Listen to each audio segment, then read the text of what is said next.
Hey, MCE crew, I'm out here at a Shell gas station in Maryland. Now, I was looking for a sticker on this pump that said anything about either the state or the federal gas tax. I see nothing on the pump. I asked the guy inside, he said they're not required to put that on there.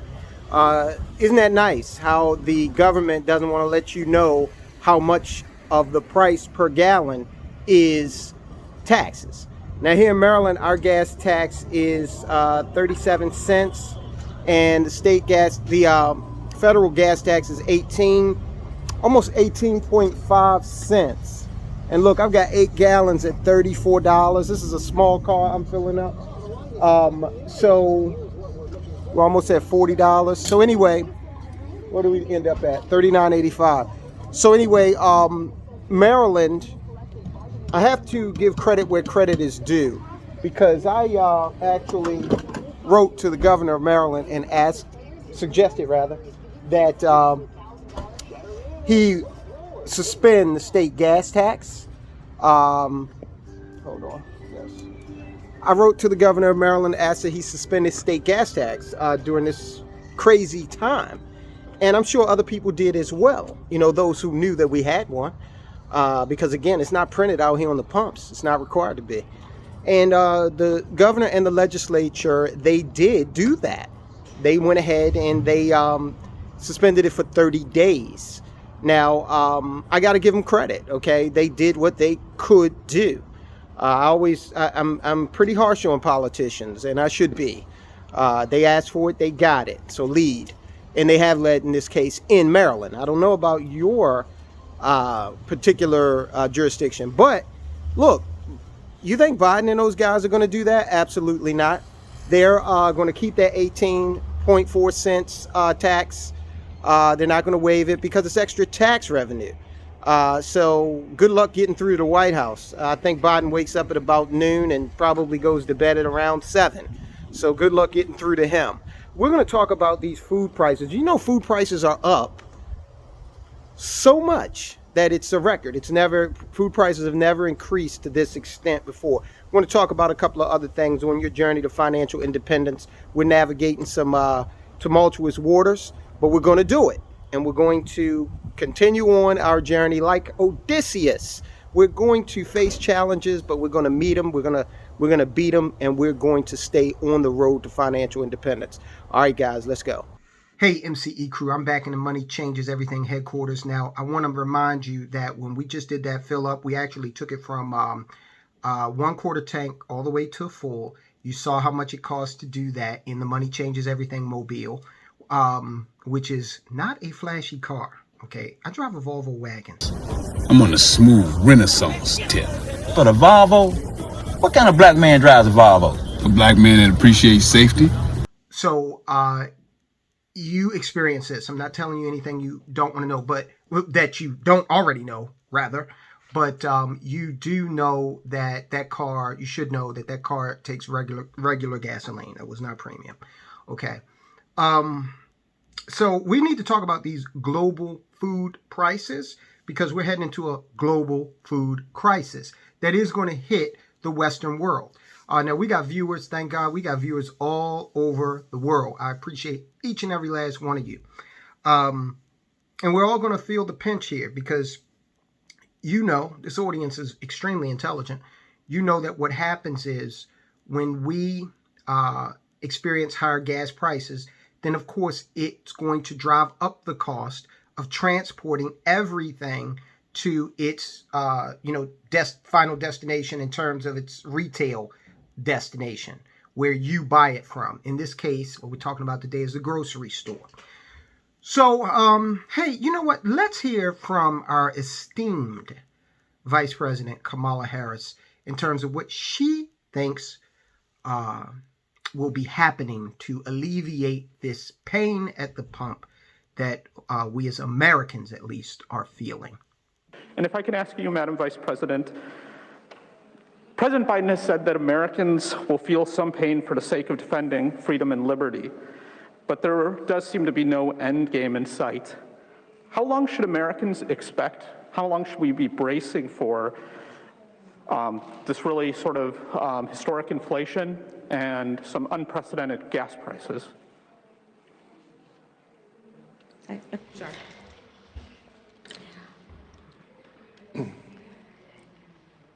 In terms of the discussions that the President, Johannes, and I had, they ranged in subject, including the issue of the vaccine. I'll go ahead and explain more details if you'd like, but we are, again, fully aware and apprised, because we are in constant communication with the President, with his administration here, about the concerns that they have about the entire region, in fact, the vulnerability. I'll have to just go now and then see that at Bear of May. There is a price to pay for democracy. You got to stand with your friends. And as everybody knows, even in your personal life, being loyal to those friendships based on common principles and values, sometimes it's difficult. Often it ain't easy. But that's what the friendship is about, based on shared values. So that's what we're doing.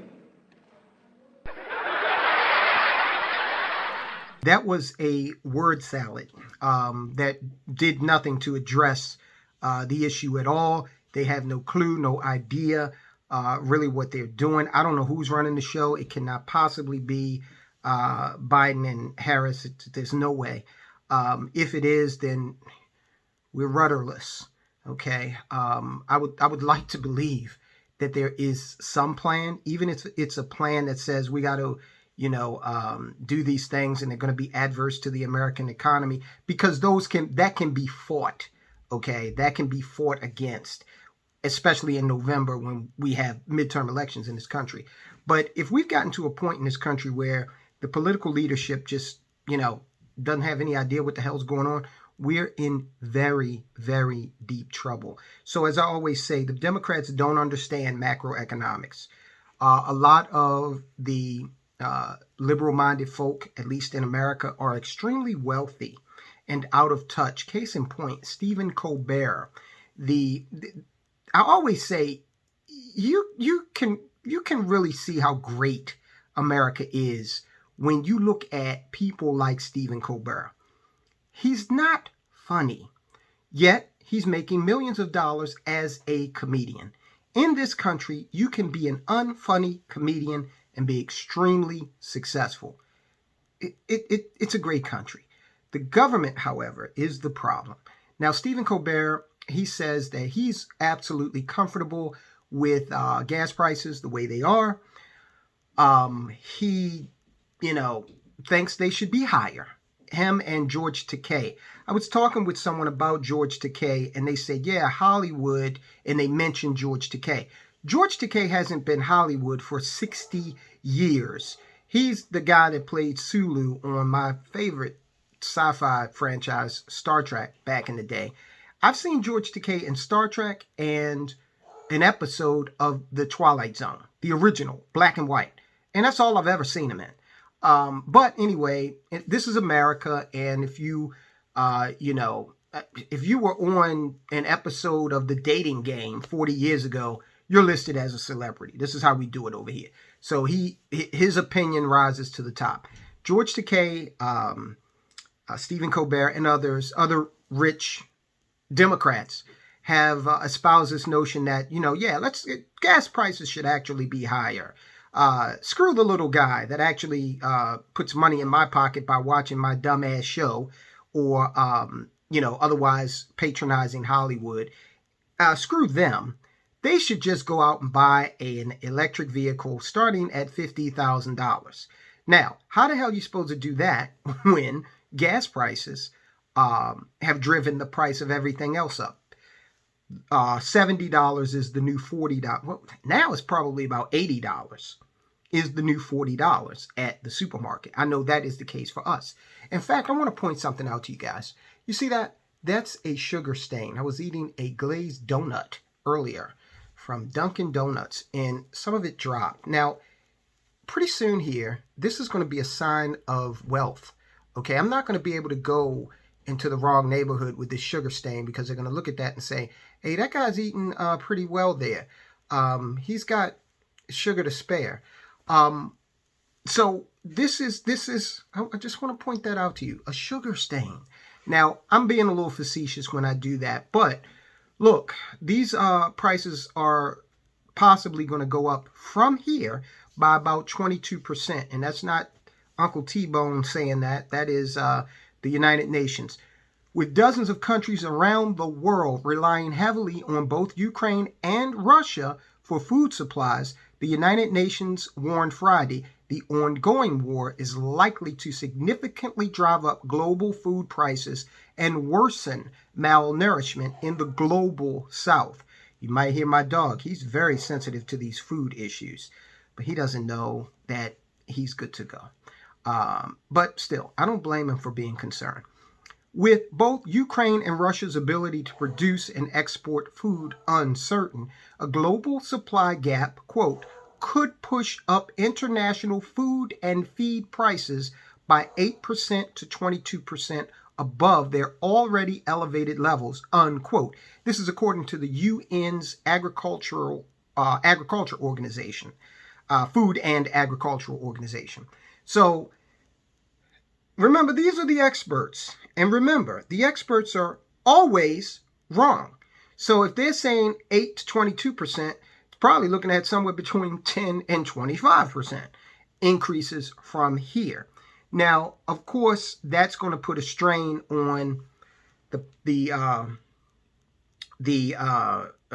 pocketbooks of average Americans, average Canadians. Okay, food is a global market in large part.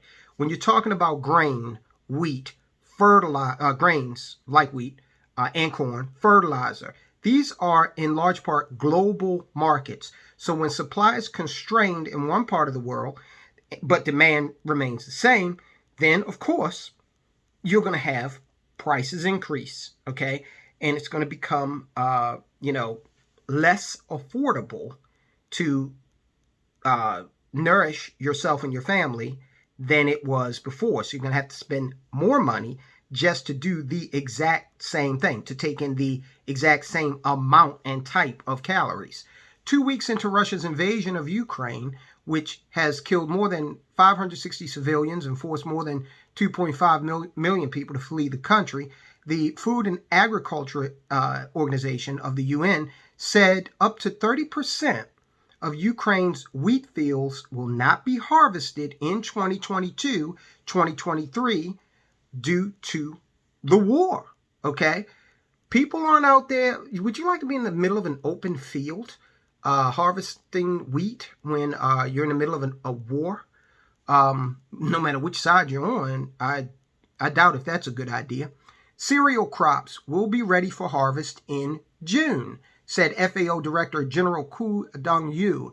Whether farmers in Ukraine would be able to harvest them and deliver to market is unclear. Massive population displacement has reduced the number of agricultural laborers and workers, naturally.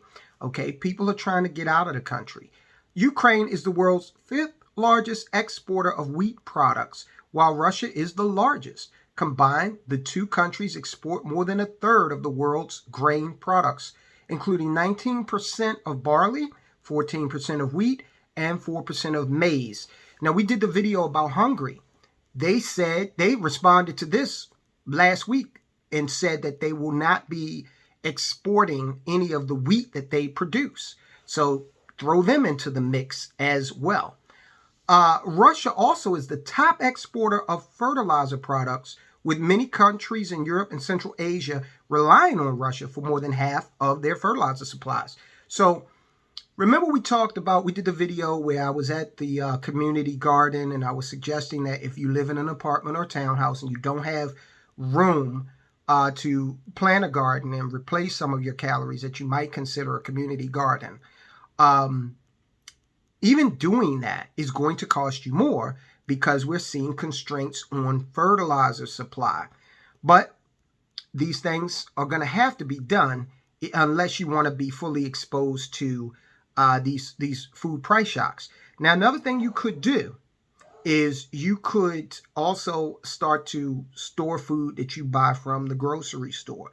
So when you see a sale or something come up, especially on canned goods, I like sweet canned corn. Okay, I mix the corn kernel, like a can of that with some cream corn, and then I put a little bit of sugar in it, make it a little sweeter. Yeah, I know. Like I said, the sugar stain, right? Sign of wealth in the new world.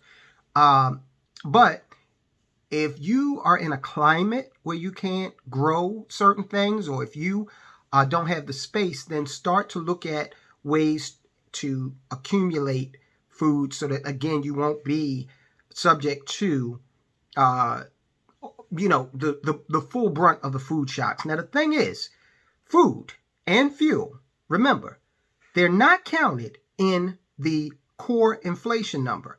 Yes, BLS, or the Bureau of Labor Statistics here in America, will say, oh yeah, we publish that number, and they do. But the media doesn't report real inflation. They report core inflation. Core inflation is at 7.9%. But when you add gasoline, when you add energy and food, the two most frequent interactions you have with the economy, when you add those two metrics, inflation is over 16% right now. Okay. So on your investments, you're in a situation where you've got to get at least 16% back just to tread water. All right. We're talking real inflation. To hell with that number they publish on these trash news channels. Okay. Half of them don't even understand how to read that BLS number, and the fact that during the late 80s, they took those two measures, food and energy, out of the core inflation metric. They act like it's irrelevant. Now, what the government will tell you is, well, we took those out because those prices are too volatile. That's why you should have left them in, because the fact that you took them out doesn't reduce the volatility of those two sectors for the American people. Okay, real inflation at 16% is an accurate reflection of what is going on in the personal economy of Americans. So, if you want to continue to have money to invest in assets and in that, real primary asset, your own business, because remember, your own business is going to have the highest potential return of any other part of the asset class mix. You are not going to get the type of returns from a stock portfolio, a real estate portfolio. Real estate can come close, but you have to design it very specifically. You have to engineer it very precisely. So typically stocks, real estate, and commodities are not going to provide you with the same type of return that your own business could. Because remember, let's say you run a very effective business, it's well managed, it's in a part of the economy that is competitive and has been shown to have decent returns. Then all you've got to do, let's take me, for example, in the financial services industry. I'm licensed to do business in 12 states. Maybe I'll add a 13th and 14th state. I really have a superstition about 13. So if I add states, it will not be one. It will be at least two. And then start to use the leverage of partners in those states to derive more revenue. Okay. That, again, is the beauty of the financial service industry, and the real estate industry can work like that as well. Now, if I opened up a retail spot right now, depending on what business you're in, that's tough. If you do brick and mortar, if you do online, then, of course, that has a lot more merit and survivability these days. But suffice it to say that you're going to have to think long and hard about how to structure your overall asset portfolio, because your number one asset, your human body, is going to cost more to fuel that body nutritiously. It's going to cost more to do that. And without this asset, the rest don't matter, right? So here's also some suggestions that Let's see. Wheat and barley prices rose 31% in 2021, while rapeseed oil and sunflower oil became 60% more expensive over the course of the year. All right, so these prices are already outrageous and they're going up. Policymakers have been advised to keep the global food and fertilizer trade open. If you keep that global market going, then it's less likely that countries will say, wait, we got to hold on to these exports because we don't know. We want to take care of our people first, okay? Remember America First when Donald Trump was talking about that and it was a bad thing? Well, the rest of the world, Russia first, Ukraine first, when you talk to their leaders, Djibouti first, wherever you are, they are okay with being, representatives of their people. It's only here in America where that's a problem. Find new and more diverse food suppliers to absorb the shock. Rely on existing food stocks and diversify their domestic production. Now, again, these are the suggestions for policymakers. Find new and more diverse food suppliers. Look, corn is the basis of the food chain in the Western world. So what are you diversifying into? Okay. Look, what are you going to go to rice? Okay. Well, the eastern part of the planet, they do a brisk trade in that. And remember, China, they're a big consumer of rice, and they were saying that they want to be self-sufficient. So like their gold, you can probably expect them to be holding on to more of their stores of that grain. The war in Ukraine not only has dramatic impact on the lives of civilians, but also has global repercussions. Absolutely. And we're going to feel those. So again, just be on the lookout. Now is the time. This is not coming. It's here. Now is the time to start acting to mitigate food prices, the impact of food prices on your family's budget, because if you don't, you're going to have far less opportunity to put money to work for you. This is still a fine time to put money to work for you, okay? Prices are going up. That's not necessarily a bad thing for businesses, as we saw in 2020. When we went through the whole shutdown or lockdown, there were companies that did just fine, Amazon among them, because demand went up. Because all the small businesses were closed, mom and pop, they were closed down. But the big conglomerates, they remained open. They were allowed to do business, and all the demand came to them, and they prospered. So if you can't beat them, join them, guys. Take a look at your investments. Understand that the highest potential return is going to come from a business you own. All right, guys, I'll talk to you soon. To learn more about how you can achieve financial independence, check out these videos we recently posted on the Money Changes Everything channel.